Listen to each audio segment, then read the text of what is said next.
హల్లెలూయా. ఆత్మకు, పరిశుద్ధాత్మకు అవకాశం ఇవ్వాలి. దేవుని ఆత్మకు అవకాశం ఇవ్వాలి. దేవుని ఆలోచనలకు అవకాశం ఇవ్వాలి. ఇప్పుడు గుర్రాన్ని నీళ్ళ దాకా తీసుకుపోతామండి, అది మన డ్యూటీ. ఇప్పుడు అదేం చేయాలి?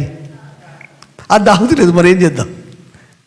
నేను ఎన్ని చెప్పినా తాగుతలేదు, ఉపమానాలు చెప్పినా తాగుతలేదు, ఏడ్చి చెప్పినా తాగుతలేదు, నవ్వి చెప్పినా తాగుతలేదు.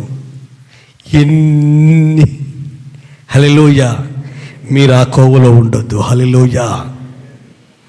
మిమ్మల్ని మీరు ఒక్కసారి పరీక్షించుకొని, అసలు నా లోపల గ్రోత్ ఎంతవరకు వచ్చింది? తల్లి గర్భంలో నలస రూపంలో పడ్డము అంటే లోపల వర్క్ పిండోత్పత్తి జరుగుద్ది కదా. మరి ఎందుకు దేవుడు దర్శించిన తర్వాత ఈ లోపల క్రీస్తు స్వారూప్యం ఎందుకు వస్తలేదు? పౌలు ఎందుకు అంటున్నాడు, క్రీస్తు స్వారూప్యం మీ అందేర్పడు వరకు మరలా నాకు ప్రసవ వేదన కలుగుచున్నది.